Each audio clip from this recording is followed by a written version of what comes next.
mi gente, ¿cómo están? Soy la diputada Zenaida Rojas, vengo a contarles mi verdad en A Solas Con. Los espero para que escuchen este programa que va a estar bastante interesante.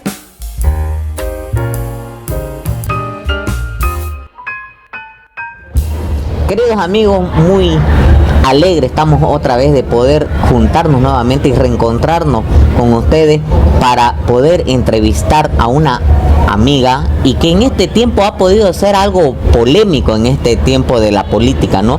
Estamos hablando de la diputada Zenaida Rojas, que nos acompaña en el A Solas Con. Ahora vamos a entrar a explorar y conocerla un poquito más a esta amiga, pero también feliz y contento estoy porque al fin dejó sus viajes ya y está aquí con nosotros nuestra queridísima y nos tenía ausente, no le vamos a poner falta ahí por nada más, ¿no? De poder reintegrarme y más aún teniendo a una diputada que ha sido un referente sobre todo para Santa Cruz. Licenciada, gracias por estar con nosotros.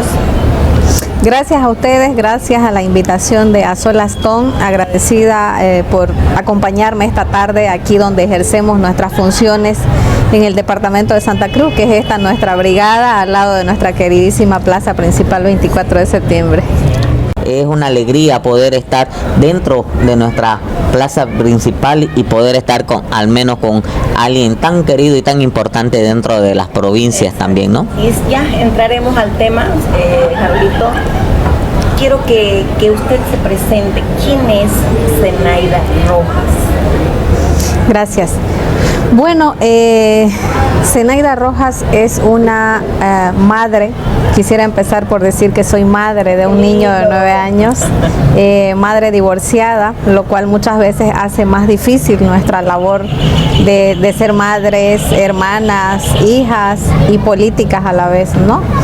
Pero agradecida con la vida que me ha dado esta oportunidad de estar donde muchísimas otras mujeres quisieran estar y no lo han logrado a lo mejor o están en la lucha por conseguirlo. Soy formada en psicología en la Gabriel René Moreno.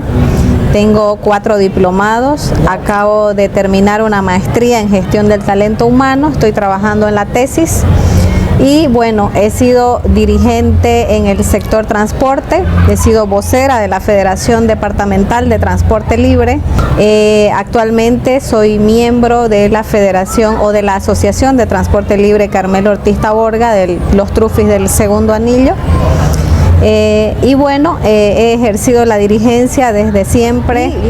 La elección o la campaña política de 2019, que es donde yo incursiono en política partidaria. Hablando de eso, Zenaida, usted ha sido líder desde bien jovencita, pero ¿cómo se anima, sobre todo siendo mujer, porque creo que es un poquito más complicado, ¿no?, para las mujeres poder entrar en política, porque de una u otra manera existe el machismo? Y aunque querramos decir que no, sería mentir. Así es. ¿Ha sido difícil para usted meterse en la política y más aún como dirigente del transporte, donde es un espacio más de hombres, ¿no? Efectivamente, dentro del transporte soy y he sido una mujer en un mundo de hombres, que más allá les voy a comentar mis pericias, por supuesto que sí. Pero en la universidad, en 2019, yo estaba terminando mis últimas materias de mi carrera y cuando se lanzó la convocatoria de elecciones, nos encontramos en una época muy difícil cuando nadie quería postular porque la hegemonía del movimiento al socialismo y Evo Morales era bastante grande y el que se ponía enfrente se los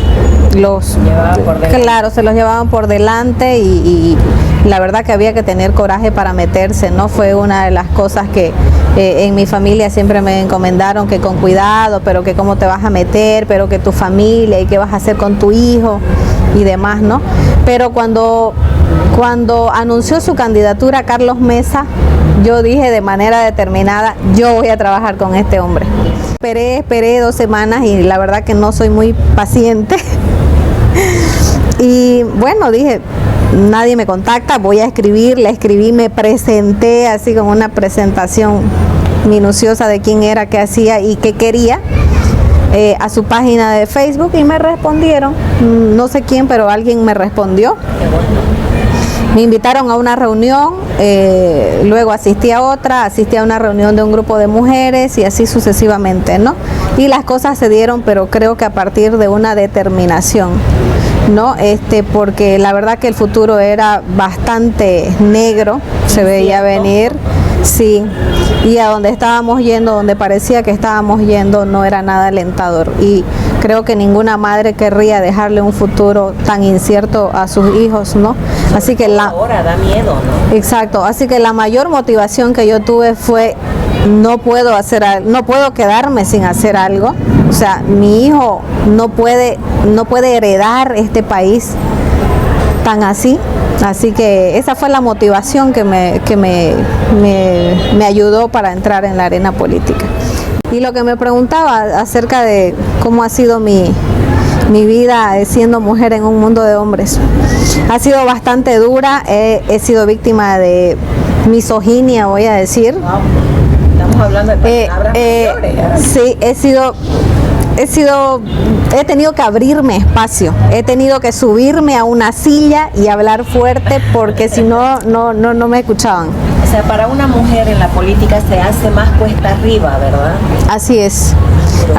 Yo tengo un enemigo público en el sector y de verdad es público. O sea, me he sentido, muchas veces han saboteado mi trabajo siendo ya diputada incluso, porque yo al ser diputada del sector transporte se supone que debo trabajar o legislar para mi sector también, ¿no?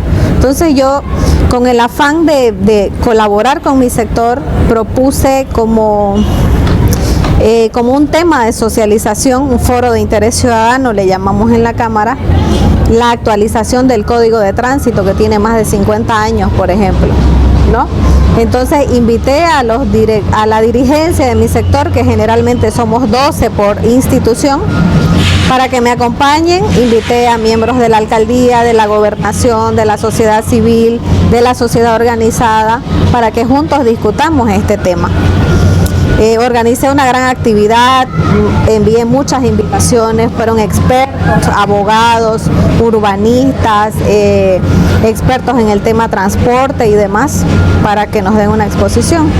Pero resulta que sabotearon mi actividad y los de mi sector, ningún solo directorio se presentó al evento. ¿Podríamos saber quién es ese enemigo, querida Zenaida? Ese enemigo público, para que lo conozcamos también. Se llama Johnny Valdivia. Johnny Valdivia, ¿es también del sector transporte? Claro, él es el ejecutivo de la Federación Departamental de Transporte Libre, de la cual yo era vocera. Mañana. Cambiamos un poquito de tema, diputada. Hablemos de las famosas listas negras. ¿Es verdad eso? Y creo que a usted le ha llegado esto muy de cerca, ¿no? ¿De qué forma le ha afectado esto? ¿Y por qué la sacan? ¿Qué pasó? Yo cuando...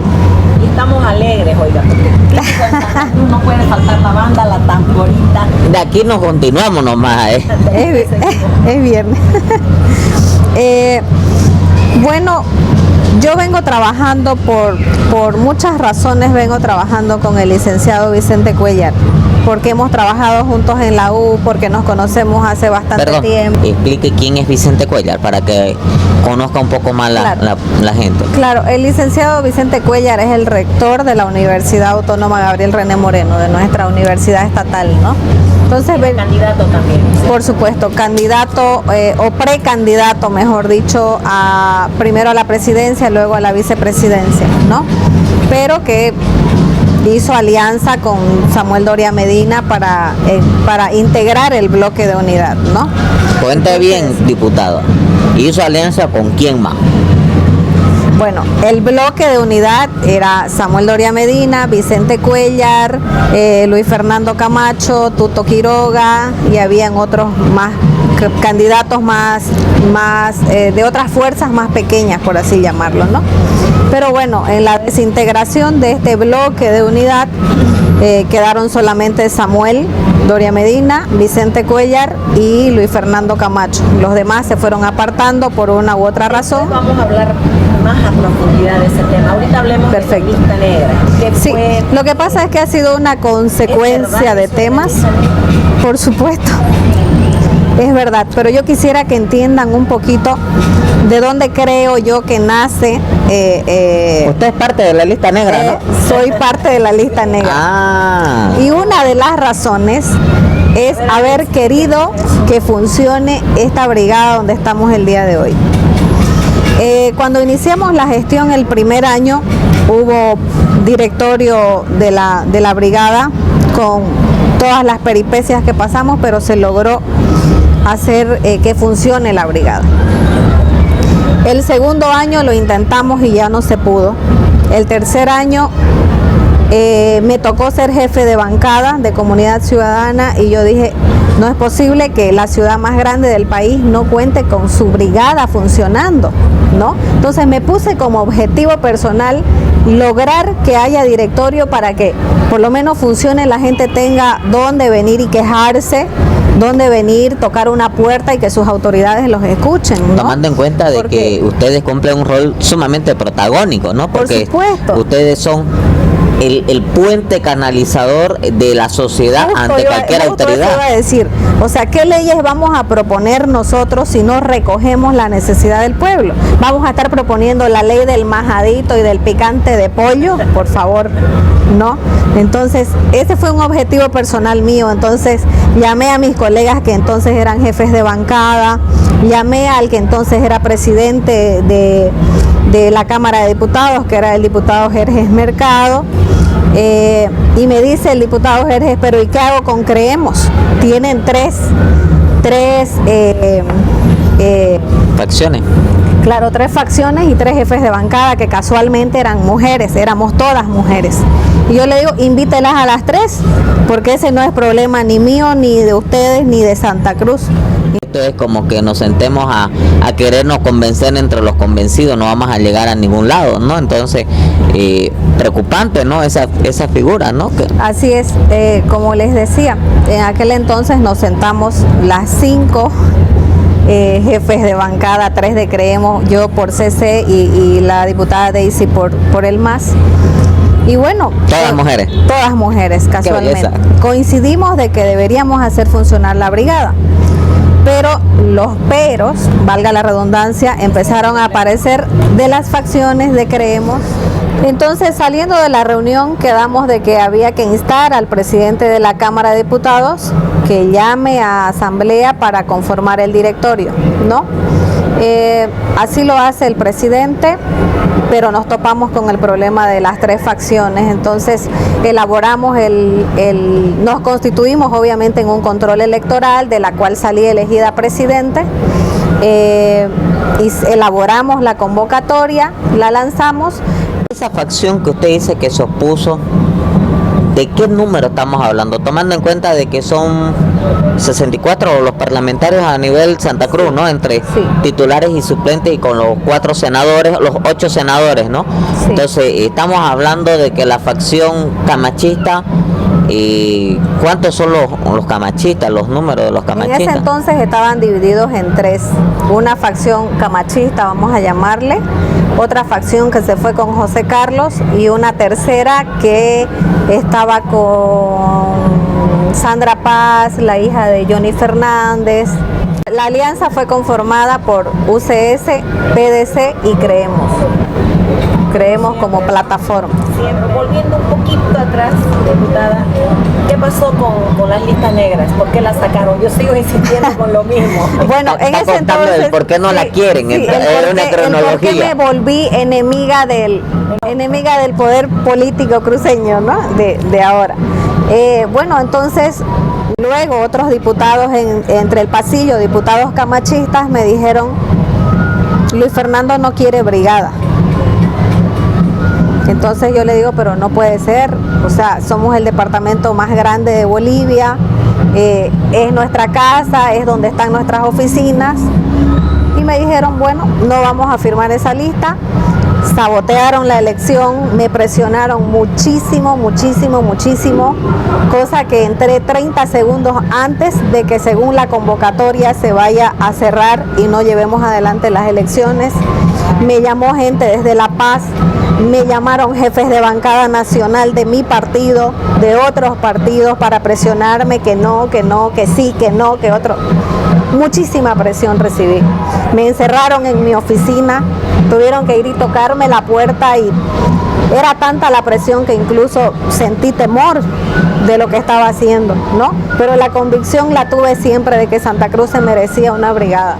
Fue una elección limpia, alcanzamos la mayoría de los votos y fue así que logramos llevar a la presidencia de la brigada a Richard Rivera. Desde ese momento me convertí en enemiga de Creemos. Tuve que callarme, por ejemplo, el hecho de que me hayan sentado en una reunión al lado de Walter Chávez, cuando todos se lo negaban, cuando salían a la prensa y decían, no, ese señor no lo hemos visto, no sé quién es, no lo conozco, y a mí me lo habían sentado al lado a escuchar una ponencia suya.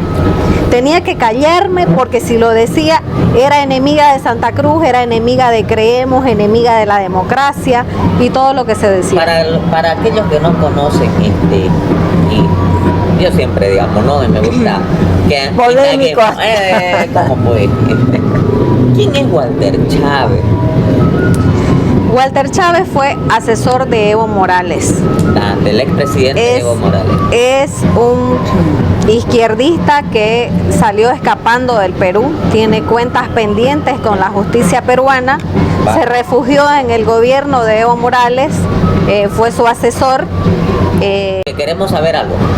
La estructura política nacional junto con la estructura política departamental, con la municipal, ¿son independientes o todos obedecen a una sola línea y que esa línea es donde también se encuentra don Walter Chávez? Bueno, en ese entonces acababan de terminar las elecciones y demás. Todavía nos llevábamos bien todos los frentes de oposición, bueno, Comunidad Ciudadana y Creemos. Nos invitaron a una reunión de jefes de bancada, acompañé a mi jefe de bancada en aquel entonces y cuando lo veo entrar al señor Walter Chávez a darnos la ponencia, eso quiere decir que era su asesor. Cuando hablamos de las bancadas a nivel nacional o las bancadas departamentales? Departamentales, porque la reunión fue en Casablanca, aquí en Santa Cruz. Hace un momento de extracámara, Harold decía que Camacho de una u otra forma ha sido una víctima. Yo también lo pienso. ¿Qué pasa si hay, creo que 8 o 7 candidatos? ¿Qué pasa si no hay la unidad? El por qué. Eso es lo que el pueblo boliviano quiere o trata de entender, el por qué no se unen. ¿Qué es lo que les pasa por la cabeza a los políticos? Una pregunta. La otra, nadie habla del padrón electoral. ¿Qué pasa con eso? Porque con el padrón que tenemos va a ser paliza, pero paliza así en carta blanca, con manteles blancos va a ser. Nadie, por lo menos yo no he escuchado a un solo político hablar. Eso, prácticamente. Pero no podemos ser tan sumisos ante una situación así. El pueblo no merece eso, ¿no? Merece políticos que apuesten por su país, que le pongan el hombro a su país, que pelee por su país, no que se peleen entre ellos, ¿no? Así es.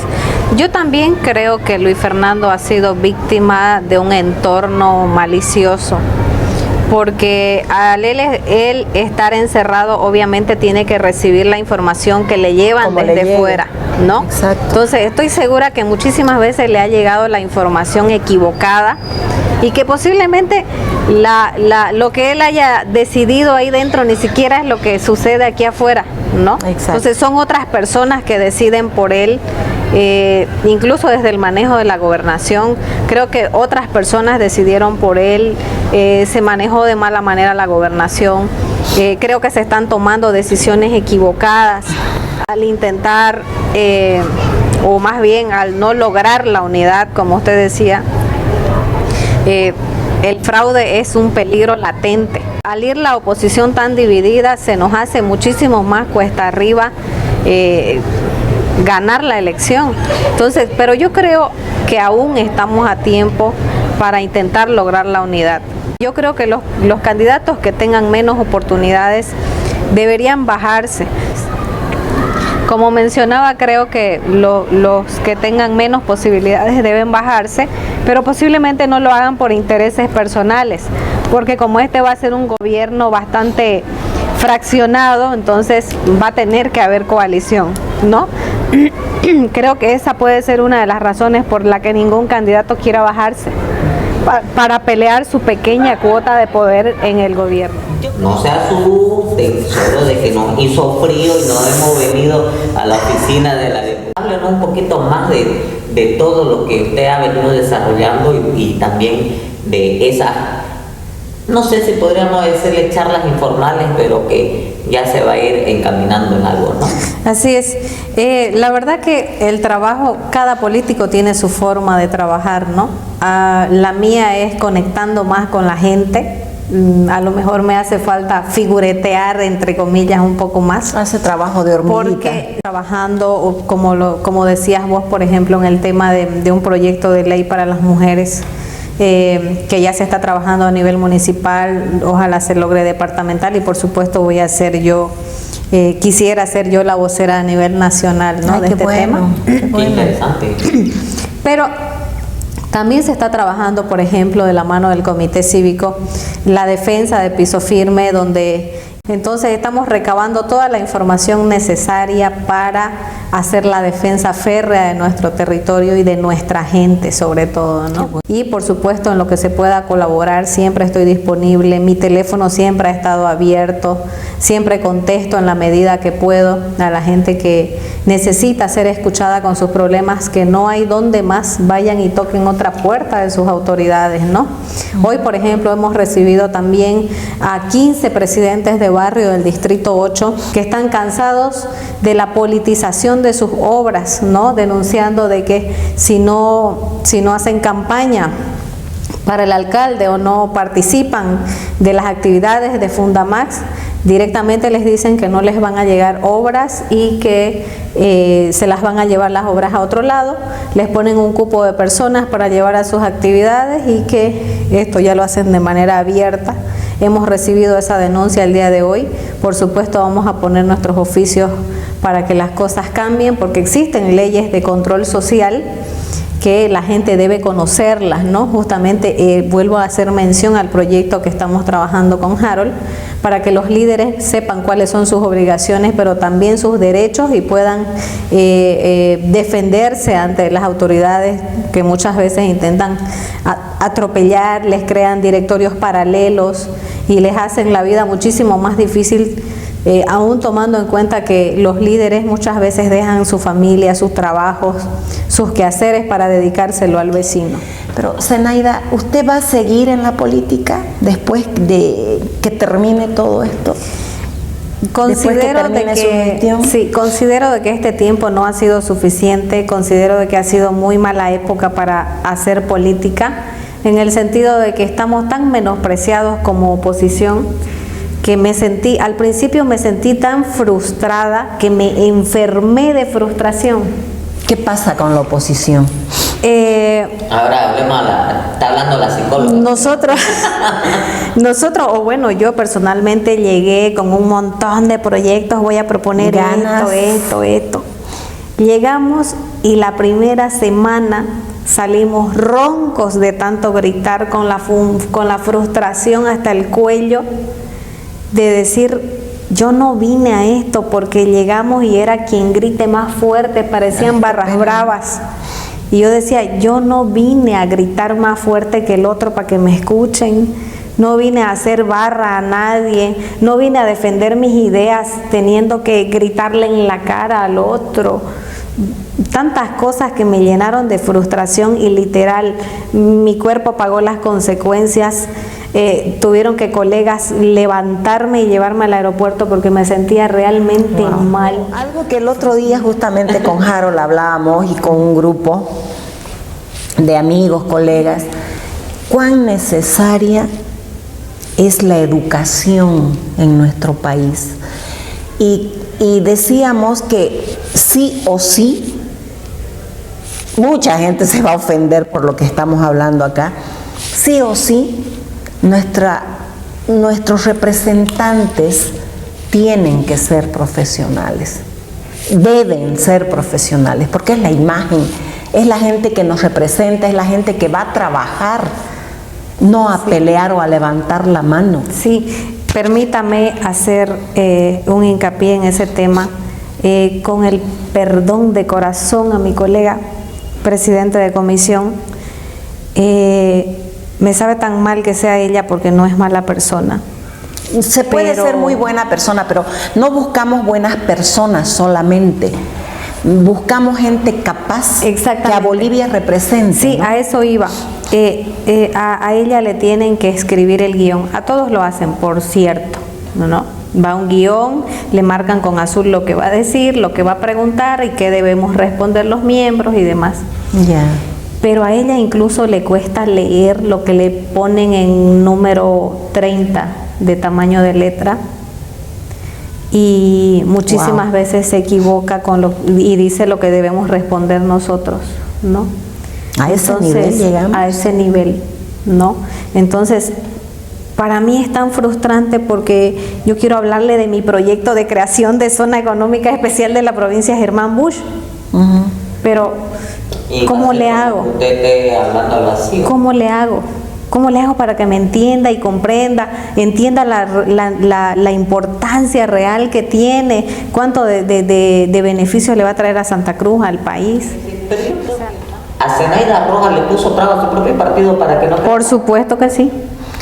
Y tengo una nota escrita de 2022 donde hago conocer mis quejas de manera formal y respetuosa, que no estoy de acuerdo que un diputado repita 5 años un comité, mientras habíamos diputadas con muchísimas ganas de trabajar que no se nos dio la oportunidad. ¿Saber el nombre de esa persona de que era el caudillo del PRI que no dejaba de que las otras...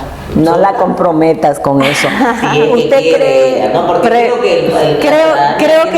creo que da para una segunda totalmente. Entrevista. Pero ¿usted cree que esa negativa o el no poder estar más tiempo ha sido por antigüedad, porque no era lo suficientemente antigua, o porque era mujer? ¿Qué pasaba ahí? Creo explicaciones que le dieron. Usted no era, llamémoslo como decimos aquí vulgarmente, usted no era de su chupa de ellos. Puede ser un defecto mío que jamás he sido chupamedias de nadie. A mí me gusta ganarme mi espacio con trabajo, no por quedar bien con alguien. No por quedar bien. Puede ser que ese haya sido uno de los problemas, y cuando pedí que se me brinde la oportunidad de acceder a la presidencia de un comité, me dijeron: es que vos no tenés ni 5 años de militancia, nosotros llevamos 30. Entonces, ¿hablamos de ser dirigente o ser político? Militante del partido político. Entonces, ¿para qué hacen las alianzas y...? Entonces, ¿para qué aceptan invitados, digamos, no? Exacto. Perdóneme sin ofender, ¿no? Y en estos sentidos vemos de que existen los diputados de pasillo, por ejemplo. Porque en teoría... Y no es por falta de capacidad ni de voluntad, y tengo mi prueba de descargo en 2022. Porque en teoría, y creo de que la naturaleza o el justificativo cuando hicieron el proyecto de la Casa del Pueblo, era de que los 130 parlamentarios tengan sus propias oficinas donde puedan ellos atender, dialogar, etcétera, etcétera, pero para darle comodidad, pero fue obra millonaria, bonita sí, millonaria sí, pero para unos cuantos sí, pero siguen nuestros parlamentarios de pasillo, ¿no? Entonces, ¿Zenaida fue diputada de pasillo? Así es. Incluso fui expulsada de una oficina de mi comité por una colega de mi propio partido. Wow. Pero eso, Zenaida, le deja un sabor amargo, un sabor a poco, o sea, el no haber podido hacer más por su región. Por supuesto, como les decía, y que un poquito del tema, la frustración empezó apenas ahí, porque cuando empezamos a presentar proyectos de ley, resulta que nuestros proyectos no pasaban de la comisión, porque como el partido hegemónico es el Movimiento al Socialismo, en todas las comisiones se repite que ellos son mayoría. Entonces, cuando nosotros presentamos, cuando la oposición presenta proyectos de ley, como en la comisión son mayoría, por mayoría de votos la rechazan. Pero si es un proyecto de ley que a ellos les interesa y les llama la atención, lo que hacen es cambiarle la primera hoja de presentación del proyecto de ley, cambiarle la última hoja de quién firma y la presentan como suyo. Y obviamente las aprueban. Entonces, La no Cámara- hay una norma que cuide eso, porque eso es plagio directo, ¿no? Totalmente. entonces podemos decir de que Zenaida era la huerfanita en el Parlamento, porque era atacada y desprotegida por, ¿Sabes por qué? su lado Escúchame. y por el otro lado. La cosa era así de fácil. Como yo les decía, mi curul es del FRI. Y a pesar de que son alianzas, al FRI le respetaban 3 comités y un espacio en la directiva, de los que yo tenía que distribuirme con mis otros colegas. ¿Sabes qué me decían? Y muchísimas veces con la brigada pasó lo mismo. Mis colegas de CC le decían, no, a ella no la apoyen porque ella es del FRI. Y en el FRI decían, no, a ella no la apoyen porque ella es nueva, ella es invitada en el FRI. Para mi opinión, la figura del FRI no vale, porque quien ganó las elecciones, bueno, quien participó en los comicios fue Comunidad Ciudadana, no fue el FRI. Pero ella estaba- Pero- dentro de ese revoltijo estaba el FRI como dueño del partido. Exacto. Y varias agrupaciones o varias alianzas que han hecho. Entonces, usted era de la Liga de los Independentistas. Del FRI, porque al principio, cuando inició la gestión, en una convención que hicimos ya de parlamentarios, de la bancada, digamos, se pusieron las reglas, digamos, ¿no? Donde se estableció que el FRI, dentro de la alianza, iba a tener un cargo en directiva y 3 comités. Entonces, eso se ha mantenido durante los 5 años. Entonces, a mí no me podían postular y sucedió alguna vez de que algún colega me postuló para otro cargo que no le correspondía al FRI dentro de comunidad. Obviamente no me aceptaron porque dijeron, no, ella es del FRI y tiene que ceñirse a los espacios del FRI. Aquí yo le hago entonces una pregunta. ¿Y don Carlos Mesa Ellos pusieron esas reglas.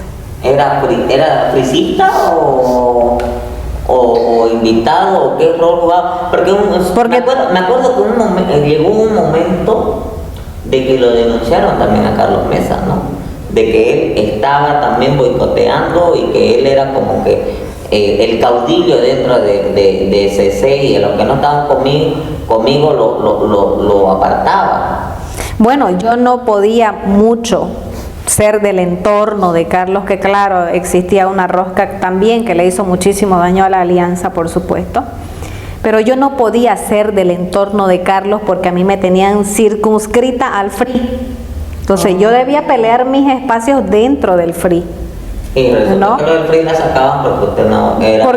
Porque no tenía ni 5 años de militancia y en comunidad no me dejaban participar porque yo era del FRI. Estaba Entonces, atada de manos prácticamente. Así ¿no? Sé que no quiere hablar de este tema, pero lo vamos a tocar a grandes rasgos porque de verdad es necesario. Y yo como una ciudadana de a pie, como mamá, ¿qué opinión tiene del gobierno? Le pregunto esto porque colas para combustible. Usted va al mercado y quiere salir corriendo porque ahorita va, compra, vuelve en media hora, tiene otro precio. No hay bolsillo que aguante. ¿Qué pasa con esto? ¿Será que esto va a ser sostenible? ¿Hasta cuánto tiempo? Porque de verdad da miedo. La situación que se está viviendo en el país da miedo. esa es una pregunta bastante amplia, sin embargo, a grandes rasgos podemos decir que la economía boliviana está totalmente ¿Qué pasó? quebrada. Sí. Está con el Banco Central en números rojos, las reservas de oro casi nulas. Vendieron ellos la idea al país de que con la venta de oro el país iba a recuperar su economía, lo cual fue totalmente falso. El gran problema ha sido que no nos han dejado fiscalizar porque con argucias quitaron, por ejemplo, el poder que tenía la Asamblea de interpelar, es la palabra. Nosotros podíamos interpelar a ministros y si no estábamos de acuerdo con su informe podíamos censurarlos. Pasó eso con un ministro, lo censuramos, es decir, no aprobó el examen, digamos, ¿no? Pero resulta que con argucias lograron reponerlo y el presidente lo volvió a devolver el cargo y nosotros nos quedamos como un simple florero.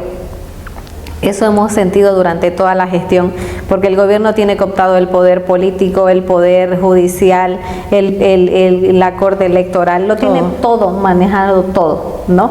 Pedimos informes, por ejemplo, al Banco Central, nos responden de una manera tan burda, diciendo, revisen la página www.bcp o bancocentraldebolivia.com. Y eso es hacerse la Nos responden de esa manera. El poder enmarcado dentro de la Constitución que pueden fiscalizar a Así es, así porque es. son los padres de la patria ustedes, ¿no? Entonces, En viaje de comisión la anterior semana en Tarija. Llegamos a fiscalizar a aduana Yacuiba, nos desplazamos hasta Yacuiba, porque mi comisión, la naturaleza de mi comisión es el tema de migración, el tema de comercio exterior y demás, ¿no? Llegamos a aduana, nos recibe muy bien el gerente regional y le digo, queremos información de esto y de esto. Por cierto, las grabaciones van a salir, son bastante fuertes porque mi molestia fue Fuerte. terrible, porque le digo, bueno, mientras nos preparan la información de cuánto comercio ingresa, cuánto entra, cuánto sale, qué es lo que sale del país, qué ingresa al país, cuánto recauda aduana, porque tienen unas instalaciones tremendas. Y le digo, mientras nos prepara la información, me gustaría inspeccionar el depósito. Mire, me puso 1 millón de trabas que terminé muy molesta. No suelo faltar el respeto a la gente, pero me lo faltó él creyendo de que soy una tonta. Así que hay un audio grabado que expresa mi molestia, porque, o sea, es prácticamente jugar con mi inteligencia, decir que porque no tenemos un casco o unas botas de seguridad no vamos a entrar al depósito. ¿No se supone que eso lo tendría que tener la empresa para otorgar? Exactamente, siempre tienen, y le digo yo todavía, pero préstennos unos de ustedes. Es más, no vamos a entrar, solamente queremos mirar de la puerta, ver qué cantidad hay, qué cosas hay, qué es lo que ingresa, qué cosas se quedan en el depósito, qué cosas van a remate. No se me permitió porque necesitábamos credenciales para entrar al depósito, credenciales personalizados para entrar al depósito. Por supuesto que me molesté. Saqué mi credencial en el audio y lo voy a hacer público porque voy a hacer una denuncia, obviamente. ¿Va a mantener la primicia? Claro. Entonces saco mi credencial y le digo, dígame qué cosa hay por encima de esto, del mandato que nos otorga la Constitución Política del Estado. Por supuesto no supo responderme, salió, hizo una llamada me imagino que a su superior, y la respuesta fue no pueden Yo ingresar. creo que ahí usted debería haber reaccionado como nuestra querida María Galindo. Sí, hay que darle la importancia que tiene, ¿no? Entonces, como me encontraba con mis colegas, obviamente, del partido de gobierno que me acompañaban, a lo mejor era un poco más complicado para mí, ¿no? Pero por supuesto que lo pensé. El problema es que para hacer eso tendría que haberme bardeado una barda de 3 metros para entrar al depósito, pero la verdad que es una cosa intolerable, ¿no? Entonces, han quedado muchísimas cosas por hacer. Si la vida me permite, me gustaría seguir en política, si no es a nivel nacional, a nivel regional, porque tengo mucho todavía por trabajar y brindarle a mi región. Así. Diputada, muchísimas gracias. Le hemos quitado, la hemos hecho enfriar un montón, pero despídase de su Bolivia. Simplemente agradecida por este espacio, por dejarme contar mi verdad, por dejarme contarles lo que nadie más sabe, lo que me he guardado, lo que me he tragado durante muchísimo tiempo. Que no fue todo, ¿no? Y por supuesto no fue todo, pero me siento un poco más aliviada porque ha sido como mi confesión. Es lo que nosotros comentábamos el otro día, lo que nos decían, ¿no, Harold? Pucha, chicos, ustedes, a ver qué se puede hablar estando a solas con desnudarlo, pues, pero en el buen sentido de la palabra, ¿no? Esa es la idea. Y no queremos nosotros crear polémica, mucho menos. Simplemente queremos buscar el lado positivo de todo, inclusive de lo peor, buscarle algo bueno, una alternativa diferente, porque estamos con tantos problemas en el mundo entero, sobre todo en nuestro país, hay tanto problema, la gente está hasta con miedo. Y en esto, en el A Solas con, queremos mostrar de que sí hay esperanza. Gracias. Gracias a ustedes y siempre con gusto para dirigirme a la gente que nos escucha, que nos ve desde lejos y desde cerca. Y que lo repetimos siempre en el tema del periodismo, desconocemos el detrás de cámara. Y el detrás de cámara es lo que tenemos que ver, que esa autoridad es humana. Y aquí lo que queremos nosotros es ver la humanización del personaje para que cuente su verdad y que se desahogue y que diga, y a partir de ello ya la población pues, sabrá ya decir sí, no, y tener una visión tan mejor que la película de Avatar. Va a tocar un continuará. Les aseguro que van a haber cosas interesantes por contar de aquí para adelante, así que yo más bien agradecida con ustedes, que me tomen en cuenta y que me brinden sus cámaras y sus tiempos además para escucharme. Gracias.